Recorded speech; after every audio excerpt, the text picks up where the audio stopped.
ಎಲ್ರಿಗೂ ನಮಸ್ಕಾರ. ಇವತ್ತಿನ ಟಾಪಿಕ್ ಕ್ರೋಮೋಸೋಮಲ್ ಟೆಸ್ಟ್ನ. ಎಗ್ಗಲ್ಲಿರುವಂತಹ ಕ್ರೋಮೋಸೋಮಲ್ ಅಬ್ನಾರ್ಮಲಿಟೀಸ್ ಅಥವಾ ಸ್ಪರ್ಮಲ್ಲಿ ಇರುವಂತಹ ಕ್ರೋಮೋಸೋಮಲ್ ಅಬ್ನಾರ್ಮಲಿಟೀಸ್ ಆಗಿರಬಹುದು, ಅಥವಾ ಎಂಬ್ರಿಯೋ ಫಾರ್ಮ್ ಆಗಿರೋ ಎಂಬ್ರಿಯೋನಲ್ಲಿ ಇರುವಂತಹ ಕ್ರೋಮೋಸೋಮಲ್ ಅಬ್ನಾರ್ಮಲಿಟೀಸ್ ಆಗಿರಬಹುದು. ಈ ಅಬ್ನಾರ್ಮಲಿಟೀಸ್ನ ಕಂಡು ಹಿಡಿಯೋಕ್ಕೋಸ್ಕರ ಇರುವಂತಹ ಟೆಸ್ಟ್ಗಳನ್ನ ನಾವು ಯಾಕೆ ಮಾಡಿಸ್ಬೇಕು ಅನ್ನೋದೇ ಇವತ್ತಿನ ವಿಡಿಯೋ. ಯೂಶಲ್ ಆಗಿ ಏನಿರುತ್ತೆ, ನಮ್ಮ ತಲೆಮಾರಲ್ಲಿ, ನಮ್ಮ ಜನ್ರೇಷನ್ನಲ್ಲಿ, ನಮಗೆ ಗೊತ್ತಿರೋರಲ್ಲಿ, ಎಕ್ಸ್ಟೆಂಡೆಡ್ ಫ್ಯಾಮಿಲಿನಲ್ಲಿ ಯಾರಲ್ಲೂ ಏನು ಬುದ್ಧಿಮಂದೆ ಮಗು ಇಲ್ಲ, ಎಬ್ನಾರ್ಮಲ್ ಮಗು ಇಲ್ಲ. ಸೊ ನಾವು ಯಾಕೆ ಮಾಡಿಸ್ಬೇಕು? ಚಾನ್ಸೇ ಇಲ್ಲ. ಎಬ್ನಾರ್ಮಲಿಟಿ ನಮ್ಮ ಕ್ರೋಮೋಸೋಮ್ಸಲ್ಲಿ, ನಮ್ಮ ಜೀನ್ಸಲ್ಲಿ ಎಬ್ನಾರ್ಮಲಿಟಿ ಇರುವಂತಹ ಸಾಧ್ಯತೆಯೇ ಇಲ್ಲ ಅಂತಲೇ ಎಲ್ಲರಿಗೂ ಅನಿಸುತ್ತೆ. ಸೊ ಹಾಗಾದರೆ ಯಾರಲ್ಲಿ ಇರಬಹುದು, ಯಾರು ಮಾಡಿಸ್ಬೇಕು ಈ ಟೆಸ್ಟ್ಗಳನ್ನ ಅನ್ನೋದೇ ಇವತ್ತಿನ ವಿಡಿಯೋ. ಓಕೆ, ಮತ್ತೆ ತಡ ನೋಡೋಣ ಬನ್ನಿ.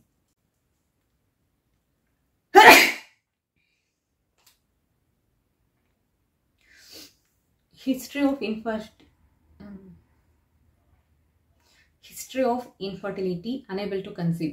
ಸುಮಾರು ದಿವಸದಿಂದ ಟ್ರೈ ಮಾಡ್ತಾ ಇದ್ದೀವಿ, ಸುಮಾರು ತಿಂಗಳಿಂದ ಟ್ರೈ ಮಾಡ್ತಾ ಇದ್ದೀವಿ, ಕನ್ಸೀವ್ ಆಗೋದಕ್ಕೆ ಆಗ್ತಾ ಇಲ್ಲ ಅಂತ ಅಂಥವ್ರು ಯಾರೆಲ್ಲ ಇದ್ದೀರಾ ಅವರೆಲ್ಲ ಕ್ರೋಮೋಸೋಮ್ ಟೆಸ್ಟ್ನ ಮಾಡಿಸಿ. ದಯವಿಟ್ಟು ಎಗ್ಗಲ್ಲಾಗಿರ್ಬೋದು, ಸ್ಪರ್ಮಲ್ಲಾಗಿರ್ಬೋದು, ಎರಡೂ ಮಾಡಿಸಿ. ವಿ ನೆವರ್ ನೋ ಯಾವ ಕಡೆಯಿಂದ ಪ್ರಾಬ್ಲಮ್ ಇದೆ ಅನ್ನೋದನ್ನು ತಿಳ್ಕೊಬೇಕು ಅಂತಂತಂದರೆ obviously you have to get test ಮಾಡಿಸ್ಬೇಕು ಅಷ್ಟೇ. ಫಸ್ಟ್ ಒನ್ನು ಅನೇಬಲ್ ಟು ಕನ್ಸೀವ್, ಆಯಿತಾ? History of infertility. ಈಗ ಫ್ಯಾಮಿಲಿ ಹಿಸ್ಟ್ರಿನಲ್ಲಿನೇ ಕೆಲವೊಂದಿಷ್ಟು ಜನಕ್ಕೆ ಮಕ್ಕಳೇ ಆಗಿರೋದಿಲ್ಲ, ಆಯಿತಾ? ಅದು ಹಿಸ್ಟ್ರಿನಲ್ಲಿ. ಈಗ ನಿಮಗೆ ಆಗ್ತಾ ಇಲ್ಲ ಅಂತಂತಂದರೆ ಯಾಕೆ ಆಗ್ತಾ ಇಲ್ಲ? ಆ ಥರ ಸುಮಾರು ತಿಂಗಳಿಂದ ಟ್ರೈ ಮಾಡ್ತಾ ಇದ್ದೀರಾ, ಆದ್ರೂ ಪ್ರೊಟೆಕ್ಷನ್ ಏನು ಯೂಸ್ ಮಾಡ್ತಾ ಇಲ್ಲ. ಓವಲೇಷನ್ ಡೇಸ್ ಎಲ್ಲ ಕ್ಯಾಲ್ಕುಲೇಟ್ ಮಾಡಿ ಟ್ರೈ ಮಾಡ್ತಾ ಇದ್ದೀವಿ, ಫರ್ಟೈಲ್ ವಿಂಡೋನಲ್ಲೇ ಟ್ರೈ ಮಾಡ್ತಾ ಇದ್ದೀವಿ, ಲೈಫ್ ಸ್ಟೈಲ್ ಚೇಂಜಸ್ ಎಲ್ಲ ಮಾಡ್ಕೊಂಡಿದ್ದೀವಿ. ಯಾವುದು ಹಾರ್ಮ್ಫುಲ್ ಇರೋಂತಹ ಹ್ಯಾಬಿಟ್ಸ್ನ ನಾವು ಇಟ್ಕೊಂಡಿಲ್ಲ. Both of us are healthy, ಆದ್ರೂ ಕನ್ಸೀವ್ ಆಗೋದಕ್ಕೆ ಆಗ್ತಾ ಇಲ್ಲ. ಸಪ್ಲಿಮೆಂಟ್ಸ್ ಎಲ್ಲ ತೊಗೊತಾ ಇದ್ದೀವಿ, ನಮ್ಮ ವಿಟಮಿನ್ಸ್ ಆಗಿರಬಹುದು, ಹಾರ್ಮೋನ್ಸ್ ಆಗಿರ್ಬೋದು, ಎಲ್ಲ ಕರೆಕ್ಟಾಗಿದೆ, ಲೆವೆಲ್ಸ್ ಎಲ್ಲ ಕರೆಕ್ಟಾಗಿದೆ ಅಂತ ಅಂದ್ರೂ ಕೂಡ ಆಗ್ತಾ ಇಲ್ಲ ಅನ್ನೋ ಅಂಥವ್ರು ಯಾರಾದರೂ ಇದ್ದರು ಅಂತಂತಂದರೆ ದಯವಿಟ್ಟು ಕ್ರೋಮೋಸೋಮ್ ಟೆಸ್ಟ್ನ ಮಾಡಿಸಿ. ಸೊ ದ್ಯಾಟ್ ನಿಮಗೆ ರೀಸನ್ ಗೊತ್ತಾಗುತ್ತೆ ಯಾವ ಪರ್ಟಿಕ್ಯುಲರ್ ಪ್ರಾಬ್ಲಮ್ ಅಂತ. ಎಗ್ಸಲ್ಲಿ ಇರುವಂತಹ ಕ್ರೋಮೋಸೋಮ್ ರಿಲೇಟೆಡ್ ಪ್ರಾಬ್ಲಮ್ಸ್ ಕೂಡ ಆಗಿರ್ಬೋದು, ಸ್ಪರ್ಮಲ್ಲಿ ಕೂಡ ಕ್ರೋಮೋಸೋಮಲ್ ಪ್ರಾಬ್ಲಮ್ಸ್ ಆಗಿರಬಹುದು. ಎರಡರಲ್ಲಿ ಯಾವುದರಲ್ಲಿ ಪ್ರಾಬ್ಲಮ್ ಇದ್ರೂ ಕನ್ಸೀವ್ ಆಗೋದಿಲ್ಲ. ಓಕೆ, ಸೊ ಹಾಗಾಗಿ ಕನ್ಸೀವ್ ಆಗ್ತಾ ಇಲ್ಲ, ಏನು ಮಾಡಿದ್ರೂ ಕನ್ಸೀವ್ ಆಗ್ತಾ ಇಲ್ಲ ಅಂತಂತಂದರೆ ಈ ಟೆಸ್ಟ್ಗಳನ್ನ ಮಾಡಿಸಿ. Recurrent miscarriage. ಕನ್ಸೀವ್ ಆಗ್ತೀರಾ, ಮಿಸ್ಕ್ಯಾರೇಜ್ ಆಗುತ್ತೆ, ಕನ್ಸೀವ್ ಆಗ್ತೀರಾ, ಮಿಸ್ಕ್ಯಾರೇಜ್ ಆಗುತ್ತೆ. ಈ ಸತಿ 1 ತಿಂಗಳಿಗೆ ಮಿಸ್ಕ್ಯಾರೇಜ್ ಆಗಿದೆ, ನೆಕ್ಸ್ಟ್ ಸತಿ 2 ಮಂತ್ಸಿಗೆ ಮಿಸ್ಕ್ಯಾರೇಜ್ ಆಗಿದೆ, ನೆಕ್ಸ್ಟು 1.5 ತಿಂಗಳಿಗೆ ಕನ್ಸೀವ್ ಆಗಿದೆ, ಸ್ಕ್ಯಾನಿಂಗಲ್ಲಿ ಪಾಸಿಟಿವ್ ಬಂದಿದೆ, ಮತ್ತೆ ತಿರ್ಗಾ ಮಿಸ್ಕ್ಯಾರೇಜ್ ಆಗಿದೆ. ಈ ಥರ ಮಿಸ್ಕ್ಯಾರೇಜ್ ಆಗ್ತಾ ಇದೆ, ಹಗಲಲ್ಲ ಕನ್ಸೀವ್ ಆಗೋದು, ಮಿಸ್ಕ್ಯಾರೇಜ್ ಆಗೋದು, ಕನ್ಸೀವ್ ಆಗೋದು, ಮಿಸ್ಕ್ಯಾರೇಜ್ ಆಗೋದು ಆಗ್ತಾ ಇತ್ತು ಅಂತಂತಂದರೆ ಅಂಥವರೆಲ್ಲ ಕ್ರೋಮೋಸೋಮಲ್ ಟೆಸ್ಟ್ನ ಮಾಡಿಸ್ಬೇಕು. ಓಕೆ, ಎಗ್ ರಿಲೇಟೆಡ್ ಟೆಸ್ಟ್ ಆದರೂ ಮಾಡಿಸಿ, ಸ್ಪರ್ಮ್ ರಿಲೇಟೆಡ್ ಟೆಸ್ಟ್ ಆದರೂ ಮಾಡಿಸಿ, ಎರಡೂ ಮಾಡಿಸೋದು ತುಂಬ ಮುಖ್ಯ. ಸೊ ಡಾಕ್ಟರ್ಗೆ ಕೇಳಿದ್ರಿ ಅಂತಂತಂದರೆ ಏನು ಮಾಡಬೇಕು ಅನ್ನೋದನ್ನು ಗೈಡ್ ಮಾಡ್ತಾರೆ.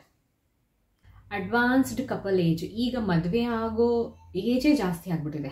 ಬೇರ್ ಮಿನಿಮಮ್ 30+ ಮದುವೆ ಆಗ್ತಾರೆ, ಆಯಿತಾ? ಮುಂಚೆ ಎಲ್ಲ ಟೀನಲ್ಲಿ ಮದುವೆ ಆಗ್ತಿದ್ರು, ಅದಾದಮೇಲೆ 18+ ಮದುವೆ ಆಗ್ತಿದ್ರು. ಈಗಂತೂ 30+, ಆಯಿತಾ? 20sಲ್ಲಿ ಯಾರೂ ಮದುವೆನೇ ಆಗೋದಿಲ್ಲ. ಯಾಕಂತಂದರೆ ಎಲ್ಲರಿಗೂ ಪ್ರೊಫೆಷನ್ ಮುಖ್ಯ, ತಾವು ತಮ್ಮ ಕಾಲ ಮೇಲೆ ನಿಂತ್ಕೊಳ್ಳೋದು ಮುಖ್ಯ. ಹಾಗಾಗಿ ಈ ಮದುವೆ ಆಗುವಂತಹ ಏಜು ಮುಂದಕ್ಕೆ ಹೋಗ್ತಾನೆ ಇದೆ. ಸೊ ಮದುವೆನೇ ಲೇಟಾಗಿ ಆಯಿತು ಅಂತಂತಂದರೆ ಮಕ್ಕಳು ಅದಕ್ಕಿಂತ ಲೇಟಾಗಿ ಆಗುತ್ತೆ. ಓಕೆ, ಯಾವಾಗ ಗಂಡ ಹೆಂಡತಿ ಏಜು ತುಂಬ ಜಾಸ್ತಿ ಇರುತ್ತೆ ಆವಾಗ ಈ ಟೆಸ್ಟ್ನ ಮಾಡಿಸ್ಕೊಳ್ಳಿ. ಓಕೆ, ಸೊ ಈ ಟೆಸ್ಟ್ನ ಮಾಡಿಸ್ಕೊಂಡವಾಗ okay, eggs and sperms both are healthy ಅನ್ನೋದು ಗೊತ್ತಾಯಿತು ಅಂತಂತಂದರೆ ನಿಮಗೆ ಏನೂ ಟೆನ್ಷನ್ ಇರೋದಿಲ್ಲ. ಹಿಂದಿನ ಸತಿ ಕನ್ಸೀವ್ ಆದವಾಗ ಮಗು ಏನು ಫಾರ್ಮ್ ಆಗಿತ್ತಲ್ಲ, ಆ ಮಗುವಿನಲ್ಲಿ ಕ್ರೋಮೋಸೋಮಲ್ ಅಬ್ನಾರ್ಮಲಿಟೀಸ್ ಹುಡುಕಿ ಪತ್ತೆಯಾಗಿ ಆ ಮಗುನ ಅಬಾರ್ಟ್ ಮಾಡಿಸಿದ್ರಿ ಅಂತಂತಂದರೆ ಈ ಸತಿ ಇನ್ನೊಂದು ಸತಿ ಮತ್ತೆ ಕನ್ಸೀವ್ ಆದವಾಗ ಈ ಕ್ರೋಮೋಸೋಮಲ್ ಟೆಸ್ಟ್ನ ಮಾಡಿಸೋದು ತುಂಬಾ ಮುಖ್ಯ. ಓಕೆ, ಒಂದು ಸತಿ ಆಗಿದೆ ಅಂತಂತಂದರೆ ಯಾರು ರೀಸನ್ ಅಂತ ಗೊತ್ತಿಲ್ಲ ಅಂತಂತಂದರೆ ಈಗ ನೆಕ್ಸ್ಟ್ ಟೈಮ್ ಟ್ರೈ ಮಾಡೋಕ್ಕಿಂತ ಮುಂಚೆನೇ ಎಗ್ ಸ್ಪರ್ಮ್ ಟೆಸ್ಟ್ ಮಾಡೋದು ತುಂಬಾ ಒಳ್ಳೆಯದು. ಇಲ್ಲ ಅಂತ ನಿಮಗೆ accidentally already you are pregnant ಅಂತಂತಂದರೆ ದಟ್ಸ್ ಓಕೆ. ಫಾರ್ಮ್ ಆಗಿರೋ ಮಗುವಿನಲ್ಲಿ ಏನಾದರೂ ಪ್ರಾಬ್ಲಮ್ ಇದೆನಾ ಅನ್ನೋದನ್ನು ಟೆಸ್ಟ್ ಮಾಡೋದು better. Next family history of genetic disorders. Extended family ಆಗಿರ್ಬೋದು, ಜನ್ರೇಷನ್ ಹಿಂದ್ಗಡೆಗೆ ನಿಮ್ಮ ಫ್ಯಾಮ್ಲಿನಲ್ಲಿ ಏನಾದರೂ ಬುದ್ಧಿವಂತ ಮಗು ಹುಟ್ಟಿತ್ತು ಅಂತಂತಂದರೆ, ಅದು ನಿಮಗೇನಾದರೂ ಗೊತ್ತಿತ್ತು ಅಂತಂತಂದರೆ, ಲೈಕ್ ಈಗ ಹೇಳ್ತಾರಲ್ವ ಸಂಬಂಧದಲ್ಲೇ ಮದುವೆ ಆಗಿದೆ ಅಂತ ಹೇಳ್ತಾರಲ್ವ.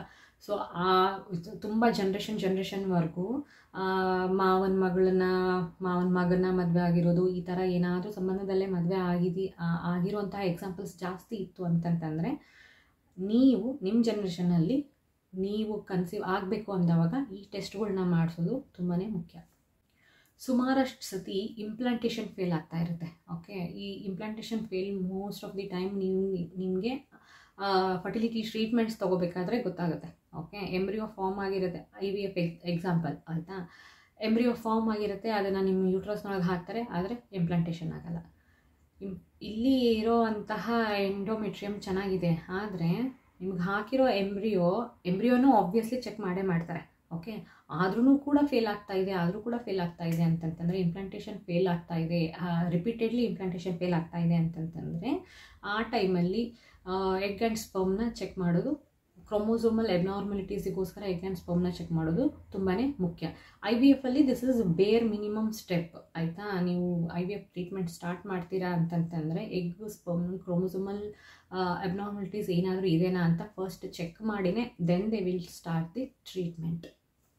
ಕೆಲವೊಂದಿಷ್ಟು ಬೇಸಿಕ್ ಟೆಸ್ಟ್ಗಳನ್ನ ಮಾಡ್ತಾರೆ ಫರ್ಟಿಲಿಟಿ ರಿಲೇಟೆಡು. ಯಾವಾಗ ನೀವು ಕನ್ಸೀವ್ ಆಗೋದಕ್ಕೆ ಟ್ರೈ ಮಾಡ್ತೀರಾ, ಯಾವಾಗ ಆಗಿಲ್ಲ, ಯಾವಾಗ ಡಾಕ್ಟರ್ ಹತ್ರ ಹೋಗ್ತೀರಾ, ಆವಾಗ ಬೇರ್ ಮಿನಿಮಮ್ ಎಗ್ ಮೇಲೆ ಸ್ಪರ್ಮ್ ಹೇಗಿದೆ, how they are healthy or not ಅನ್ನೋದಕ್ಕೆ ಮಿನಿಮಲ್ ಟೆಸ್ಟ್ಗಳನ್ನ ಮಾಡ್ತಾರೆ. ಓಕೆ, ಸೊ ಆ ಟೆಸ್ಟ್ಗಳನ್ನ ಮಾಡಿದವಾಗ ಏನಾದರೂ ಅನ್ಹೆಲ್ದಿ ಇದೆ, ಶೇಪ್ ಸರಿ ಇಲ್ಲ ಅಂತನೋ ಏನಾದರೂ ಆಗಿರಬಹುದು, ಕ್ವಾಲಿಟಿ ಚೆನ್ನಾಗಿಲ್ಲ ಅಂತ ಏನಾದರೂ ಮಿನಿಮಲ್ ಟೆಸ್ಟ್ಗಳಲ್ಲಿ ಏನಾದರೂ ಗೊತ್ತಾಯಿತು ಅಂತಂತಂದರೆ ಡಾಕ್ಟರ್ಸ್ ಏನು ಮಾಡ್ತಾರೆ, ನೆಕ್ಸ್ಟು ಕ್ರೋಮೋಸೋಮಲ್ ಟೆಸ್ಟ್ಗೆ ರೆಫರ್ ಮಾಡ್ತಾರೆ. ಓಕೆ, ಆ್ಯಂಡ್ ಅದ್ರ ಜೊತೆಗೆ ಎಂಬ್ರಿಯೋ ಫಾರ್ಮ್ ಆಗಿರೋ ಎಂಬ್ರಿಯೋ ಚೆನ್ನಾಗಿಲ್ಲ, ಅದ್ರದ್ದೇನಾದರೂ ಪ್ರಾಬ್ಲಮ್ ಇದೆ ಅಂತಂದ್ರೂ ಕೂಡ ಅನ್ಹೆಲ್ದಿ ಎಗ್ ಆಗಿರ್ಬೋದು, ಅನ್ಹೆಲ್ದಿ ಸ್ಪರ್ಮ್ ಆಗಿರ್ಬೋದು, ಅನ್ಹೆಲ್ದಿ ಎಂಬ್ರಿಯೋ ಆಗಿರ್ಬೋದು, ಮೂರಲ್ಲಿ ಯಾವುದೇ ಒಂದು ಆಗಿದೆ ಅಂತಂತಂದರೆ ಕ್ರೋಮೋಸೋಮಲ್ ಟೆಸ್ಟ್ ಮಾಡೋದಕ್ಕೆ ಡಾಕ್ಟರ್ಸು ಹೇಳ್ತಾರೆ.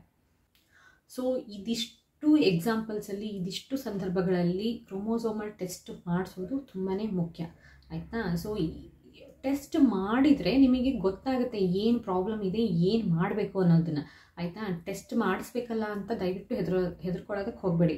ಆಲ್ರೆಡಿ ಅದೇನೆಂದರೆ ಹೆದರ್ಕೊಂಡೋದ್ಮೇಲೆ ಹಲ್ಲಿ ಬಿಸಾಕಿದ್ರು ಅಂತ ಹಾಗಾಗುತ್ತೆ ಪರಿಸ್ಥಿತಿ ಆಯಿತಾ.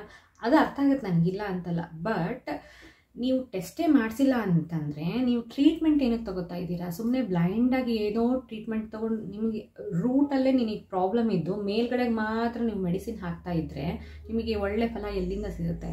ಇಲ್ಲ ಅಲ್ವಾ. ಸೊ ಅದಕ್ಕೋಸ್ಕರ ರೂಟ್ ಕಾಸ್ನ ತಿಳ್ಕೊಳ್ಳೋದು ತುಂಬಾ ಮುಖ್ಯ. ಸೊ ಈ ಯಾವುದೇ ಇನ್ಸ್ಟೆನ್ಸ್ ನಾನು ಹೇಳಿರೋ ಯಾವುದೇ ಸಿಚುವೇಶನ್ನ ನೀವು ಫೇಸ್ ಮಾಡ್ತಾ ಇದ್ದೀರಾ ಅಂತಂತಂದರೆ first egg and sperm chromosomal ಟೆಸ್ಟ್ನ ಮಾಡಿಸಿ, ಸೊ ದ್ಯಾಟ್ ನಿಮಗೆ ಗೊತ್ತಾಗುತ್ತೆ ಏನು ರೀಸನಿಂದ ಹಿಂಗೆ ಆಗ್ತಾ ಇದೆ ಅಂತ. ಅದರಲ್ಲಿ ಏನಾದರೂ ಟೆಸ್ಟ್ ರಿಸಲ್ಟ್ಸ್ ಎಲ್ಲ ನೆಗೆಟಿವ್ ಬಂತು ಅಂತಂದರೆ ಮೋರ್ ದೆನ್ ಇನಫ್, ನಿಮಗೆ ಫುಲ್ ಖುಷಿ ಅಲ್ವಾ. ಬೇರೆ ಏನಾದರೂ ಪ್ರಾಬ್ಲಮ್ ಇರುತ್ತೆ. ಸೊ ಬೇರೆ ಏನಾದರೂ ಪ್ರಾಬ್ಲಮ್ ಇತ್ತು ಅಂತಂದರೆ obviously you can sort it out. ಕ್ರೋಮೋಸೋಮ್ಸಲ್ಲೇ ನಿಮಗೆ ಪ್ರಾಬ್ಲಮ್ ಇತ್ತು ಅಂತಂತಂದರೆ ಯಾರು ಕ್ರೋಮೋಸೋಮ್ಸ್ಗೆ ಹೋಗಿ ಅದನ್ನು ಸರಿ ಮಾಡೋಕ್ಕೆ ಯಾರಿಗೂ ಕೈಲೂ ಆಗಲ್ಲ. ಓಕೆ, ಸೊ ಹಾಗಾಗಿ ಅದರಲ್ಲಿ ಏನೂ ಪ್ರಾಬ್ಲಮ್ಸ್ ಇಲ್ಲ ಅಂತ ಬಂತು ಅಂತಂತಂದರೆ ಅಷ್ಟೇ, ಲೈಫ್ ಜಿಂಗಲ್ಲ. ಓಕೆ, ಇದ್ರ ಬಗ್ಗೆ ಮತ್ತೇನಾದರೂ ಡೌಟ್ಸ್ ಇತ್ತು ಅಂತಂತಂದರೆ ಕಮೆಂಟ್ ಬಾಕ್ಸಲ್ಲಿ ತಿಳಿಸಿ, ಖಂಡಿತವಾಗ್ಲೂ ಉತ್ತರ ಕೊಡೋದಕ್ಕೆ ಟ್ರೈ ಮಾಡ್ತೀನಿ. ಆ್ಯಂಡ್ ಈ ವಿಡಿಯೋ ನಿಮಗೆ ಇನ್ಫಾರ್ಮೇಟಿವ್ ಅಂತ ಅನ್ನಿಸ್ತು ಅಂದರೆ ಲೈಕ್ ಮಾಡಿ, ಕಮೆಂಟ್ ಮಾಡಿ ಆ್ಯಂಡ್ ಶೇರ್ ಮಾಡಿ. ಆ್ಯಂಡ್ ನಮ್ಮ ಚಾನಲ್ನ ಸಬ್ಸ್ಕ್ರೈಬ್ ಕೂಡ ಮಾಡಿ. ಧನ್ಯವಾದ.